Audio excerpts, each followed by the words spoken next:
Hello বন্ধুরা, আসসালামু আলাইকুম। আমি অধরা ইসলাম লাকি বলছি। আর সাহিত্য টিভিতে সবাইকে স্বাগতম। আজকে পদ্মপাতার ঢেউ উপন্যাসটির 15তম পর্ব পড়ব। যদি কারো ভালো লেগে থাকে অবশ্যই সাবস্ক্রাইব এবং একটি শেয়ার দিয়ে পাশেই থাকবেন। ধন্যবাদ সবাইকে।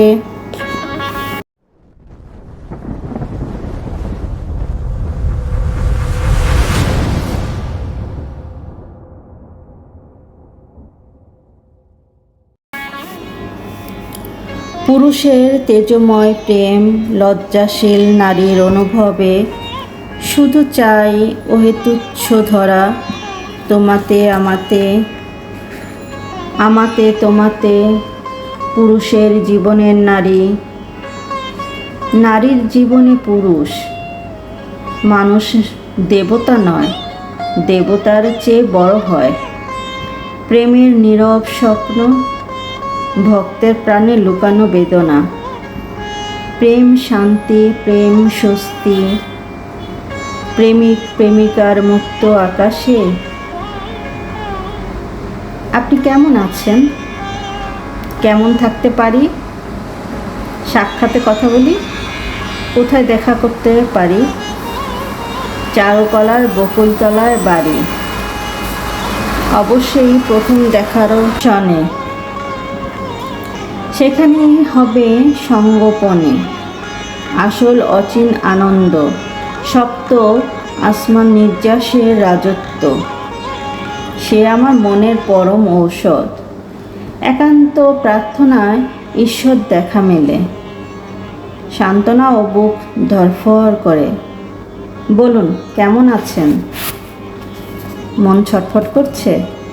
কখন আপনাকে দেখব, আপনার সঙ্গে নতুনভাবে আপন করে কথা বলবো। সারা রাত সারা দিন কথা বলবো। নতুনের প্রতি এত আকাঙ্ক্ষা কেন? নতুন আকর্ষণীয় তাই। আমি তো নতুন নই। আপনি আমার কাছে চির নতুন, চির নতুনের চিরন্তন রূপ। আপনি নয়, তুমি। ঠিক আছে, তুমি। তুমি আমার দুনিয়ায় এক নতুন সৃষ্টি। জীবনের শুরু থেকে আজ পর্যন্ত আমার পৃথিবীতে তোমার মতো এত নতুন, এত সুন্দর কাউকে পাইনি কখনো। আবার যদি নতুন কেউ চির নতুন হয়ে আসে, সেদিন তো আমি নতুন পুরাতন চিরপুরাতন হয়ে যাব। সে কেমন হবে? কথায় আছে, পুরুষ মানুষের মন কুমারের চাক, পলকে দিতে পারে 18 পাক। চমৎকার তো, চমৎকার যে হতেই হবে। What glorious your speaking is. You should know my name is Aiza Ferdous. I know this very well. You are very exquisite. I love you. I like your delicate English speaking. Oh, thank you very much. আপনি কাল বিকেল 4টায় চারুকলার বকুলতলায় থাকবেন। আপনি কেন? তুমি বলতে হবে। ঠিক আছে, তুমি থাকবে। আমি যথাসময় এসে পড়ব। কাউকে সঙ্গে আনা যাবে না, আমিও একা যাব।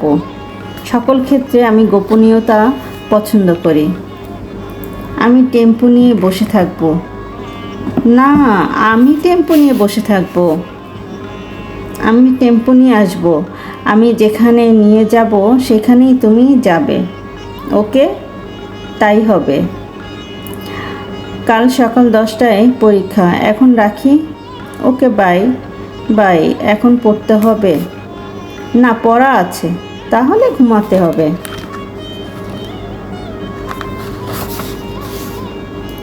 পরদিন বেলা 1টায় আইজার পরীক্ষা শেষ হয়। দ্রুত হলে চলে আসে। চমৎকারভাবে স্নান শেষ করে দুপুরের খাবারটাও তাড়াতাড়ি শেষ করে। 2টা বাজে, একটু চোখ বুজে, নিদ নয় যেন একটু আনন্দের নিদে যায় সে। 8 ঘন্টা আনন্দের নিদ শেষ হয়। 2:30টা থেকে 3:30টা পর্যন্ত নিজেকে রাজকন্যা তৈরি করে। এ যেন এক নতুন আয়জা। যেই রুমে আসছে সেই কিছু না কিছু বলছে। এক বান্ধবী এসে বলে, এ কি এত সুন্দরী হচ্ছ কেন? বিশ্ব সুন্দরী প্রতিযোগিতা করতে যাচ্ছ নাকি? তোমাকে এত সাজতে দেখিনি তো কখনো। মাঝে মাঝে সাজতে হয়, ময়ূরের পেখমের মতো রূপের মাধুরী ছড়িয়ে দিতে হয়। এখন থেকে নিয়মিত এমন করে সাজবো, এটাই সিদ্ধান্ত নিয়েছি বান্ধবী। কোথাও যাবে নাকি? যাব তো বটেই, তা না হলে এমন করে সাজবো কেন? যেখানে যাবা সেখানে কি এমন করেই সেজে যেতে হবে? হ্যাঁ, এমন করেই সেজে যেতে হবে। মনের মানুষ পেয়েছো নাকি? হয়তো পেয়েছি। এখন থেকে মাঝে মাঝে যুবক ছেলেদেরও প্রলুব্ধ করতে হবে রে। হঠাৎ এই সিদ্ধান্ত নিলে কেন? নারী তো আল্লাহ সৃষ্টি করেছে পুরুষের মনের সন্তুষ্টির জন্য। তাই? হ্যাঁ তাই। আর কিছু? আরও আছে। এই যে নারীরা আছে, এক নারীর রূপ দেখে আর এক নারীর মনে হিংসা হয়। মিথ্যা বললাম বান্ধবী? না, ঠিক বলেছ, কথাটি দারুণ বলেছ। মেয়েরা মেয়েদের ভয়ঙ্কর শত্রু। এক মেয়ে আর এক মেয়ের কুৎসা রটায়। জানিস, মেয়েদের অন্তরই সবচেয়ে বেশি পরশ্রী কাতরতায় ভরা থাকে। বান্ধবী, এক জায়গায় যাব। ঠিক আছে, যাও তুমি। আয়জা সাজগোজ শেষ করে হল থেকে হেঁটে টিএসসিতে আসে। ততক্ষণে 4টা বেজে গেছে। রাজু ভাস্কর্যের পাশে আসে। হাকিম চত্বর ঘেঁষে যে জায়গাটি আছে সেখান থেকে একটি টেম্পো ভাড়া করে। টেম্পো নিয়ে সোজা চারুকলার বকুলতলায় যায়। কাব্যর সঙ্গে আগেই মোবাইলে কথা হয়েছে। কাব্য তৈরিই ছিল। টেম্পো বকুলতলায় যেতেই সে এসে ভিতরে বসে। কাব্য বলে, কোন দিকে নিয়ে যাচ্ছেন? যাচ্ছেন কেন? যাচ্ছ বলা যায় না, বলো আমরা যাচ্ছি কোথায়? তোমাকে মারতে নিয়ে যাচ্ছি। ঠিক আছে, তোমার হাতে মরতে প্রস্তুত। ড্রাইভার জিজ্ঞেস করে, কোথায় যাব আপু? টেম্পো আহসান মঞ্জিলের গেটে যাবে। আপনি সারাবেলা আমাদের সঙ্গে থাকবেন। ঠিক আছে আপা, সোজা আহসান মঞ্জিলের সামনে যান। গাড়ি বাইরে রেখে ওরা ভিতরে যাবে। এমন সময় ড্রাইভার বলে, আপা আমাকে ভাড়া দিয়ে যান, এখানে গাড়ি রাখতে দিবে না। ড্রাইভারের প্রত্যাশিত ভাড়া দিয়ে দেয়। আহসান মঞ্জিলের ভিতরের মাঠে গিয়ে বসে দুজন। একটু পর বুড়িগঙ্গা নদী ঘেঁষা একটি বড় গাছের নিচে গিয়ে বসে। কথা বলতে থাকে তারা। মনের কথা বলছে দুজন। এক ফাঁকে কাব্য বলে, মাকড়সার জালের মতো হালকা বিপদে পড়ে যাচ্ছি। হালকা বিপদ কেন? পড়া শেষ, চূড়ান্ত পরীক্ষা হয়েছে। মাত্র 3 মাস হলে আছি। হলের শান্তি কোথায় পাবো? চাকরি নিয়ে তারপর MS করব। আশা আছে।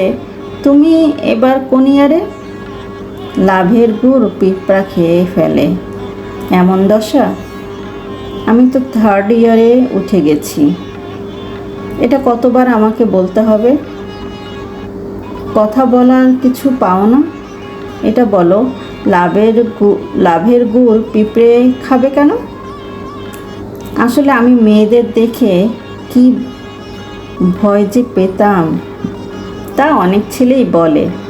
ভিতরে ভিতরে মেয়ে পোষার অভ্যাস তো ঠিকই ছিল, তা ছিল। তাহলে আর মেয়েদের ভয় পেয়েছো কোথায়? ওটা তো মনে মনে মন কলা খাওয়া। মন কলা তো সবাই খায়, সে তো দেখা যায় না। এবার তো দেখা যাচ্ছে। হ্যাঁ, তা তো বটেই। তাহলে এখন মন কলা খাওয়া বাদ দিয়ে দাও। বাদ তো দিয়েছি। এই যে আমি একা একটি মেয়ের সঙ্গে চলে এলাম। আমি তো ভাবতে পারছি না একটি মেয়ে কোথায়। সে আমাকে গাড়িতে তুলে যেখানে খুশি নিয়ে এলো। কোথায় নিয়ে এলাম? এই যে এখানে নিয়ে এসেছো। নিয়ে এসেছি না তুমি এসেছো? কেন এসেছো? আমি এসেছি সুন্দরের টানে, এসেছি সুন্দর মনের টানে, এসেছি সুন্দরের সুগন্ধের মাধুর্যে, এসেছি মাটিতে চাঁদ দেখতে, এসেছি মাটিতে উজ্জ্বল নক্ষত্রবাজি দেখতে, এসেছি একটি অতি সুন্দর উজ্জ্বল শ্যামল মাটির বৃক্ষ দেখতে, এসেছি তার আত্মার সৌন্দর্য দেখতে। বাবা বাহ, এত বড় কবি! কবিতা লেখা হয় বুঝি? বুয়েটে পড়ে কবি হওয়া যায় বলো? লাভের গুড় পিঁপড়ে খাবে কেন? বুয়েটে যারা পড়ে তাদের কি মন নেই? তাদের কি কবিতা লেখার কোনো বুদ্ধি নেই? না, তা তো থাকতেই পারে। তবে বুয়েটের সঙ্গে কবিতা কি যায়? কবিতা যায় শুধু ঢাকা বিশ্ববিদ্যালয়ের সঙ্গে। এবার ঠিক আছে, তাই না? এই জন্যই ভয় পাই, লাভের গুড় যেন পিঁপড়ে না খায়। আমার মতে তাই হওয়া উচিত। তাহলে সাহিত্য থাকবে না। বুয়েট মেডিকেলে পড়া ছেলে মেয়েরা কাউকে ভালোবাসবে না। থাক, রেগে যাচ্ছ তুমি। আমি কেবলই মশকরা করছি। তোমরা ভালোবাসবে, বাংলাদেশের যে কোনো প্রান্তের মেয়েদের ভালোবাসবে। আমাকে যেমন ভালোবাসো তেমন করেই তোমরা ভালোবাসবে। তবে তুমি আবার অন্য কাউকে ভালোবাসতে যেও না। তুমি কি সত্যি আমাকে ভালোবাসো? তোমার বিশ্বাস হবে? এমন কি করতে বলো? বলো, আর কতটুকু প্রমাণ দিলে তুমি বিশ্বাস করবে আমি তোমাকে ভালোবাসি? এখনও তোমার বিশ্বাস হয় না? আমি পুরো 2 বছর তোমাকে ভালোবাসি। আমার ভিতর পুড়তে পুড়তে খাঁটি সোনা হয়ে গেছে। আমি তাই মনে করি। তুমি কয়দিন হয় আমাকে ভালোবাসো? যদি বলি আমিও 2 বছর ধরেই তোমাকে ভালোবাসি। প্রমাণ চাও? দিতে পারলে খুশি হতাম। আইজা ব্যাগের পকেট থেকে কাব্যের কিছু ছবি বের করে দেখায়। 2 বছর আগে শহীদ মিনারে এক অনুষ্ঠানে কাব্য কথা বলছে। সেই ছবি সে তুলে রেখেছে। সেগুলো নিউ মার্কেট আর্কস থেকে সুন্দর করে ধুয়ে নিয়েছে। বইয়ের থেকে ঢাকা বিশ্ববিদ্যালয়ের বিতর্ক অনুষ্ঠানের সময় কাব্যর ছবি তুলেছে সে। এটাও 1 বছর 4 মাস আগের ছবি। শুনো, বলি, জীবনে এমন একটি ছেলেই খুঁজেছি আমি কি ভালো ছাত্রী ছিলাম না? অবশ্যই ভালো ছাত্রী ছিলে। ডাবিতে ফিজিক্স পড়ুয়ারা কি খারাপ ছাত্রী হয়? নিশ্চয়ই তা হয় না। তাহলে তোমাকে খারাপ বললো কে? এমন সময় একটি ছোট টোকাই বাবু তাদের সামনে আসে। আইজা টোকাই বাবুটির হাতে 5টি টাকা দেয়। বাবুটির সঙ্গে সুন্দর করে কথা বলে। মুখে বলে, ওদের জন্য আমি কিছু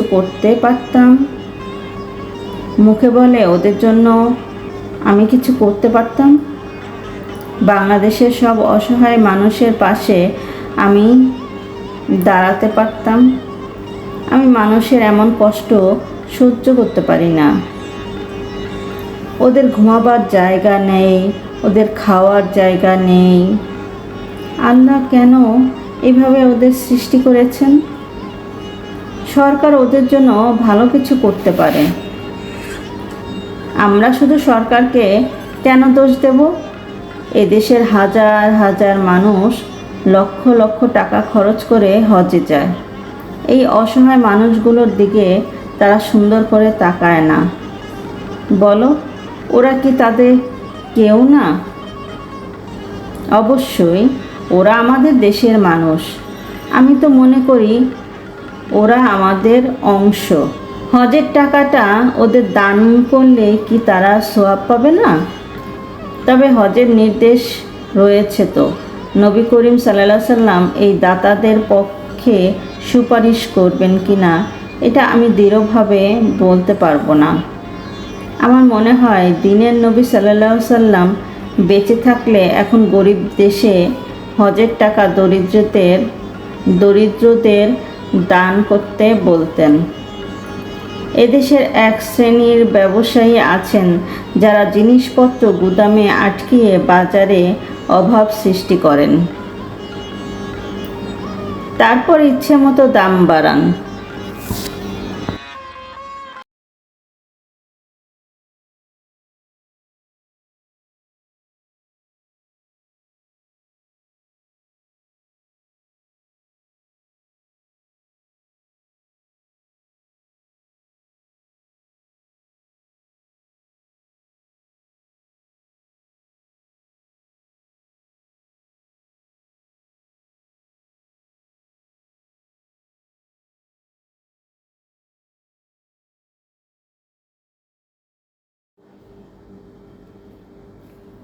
তারাই আবার হজ করতে যান।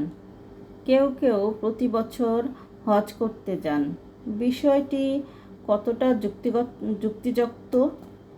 এটি যুক্তিযুক্ত মনে হয় না।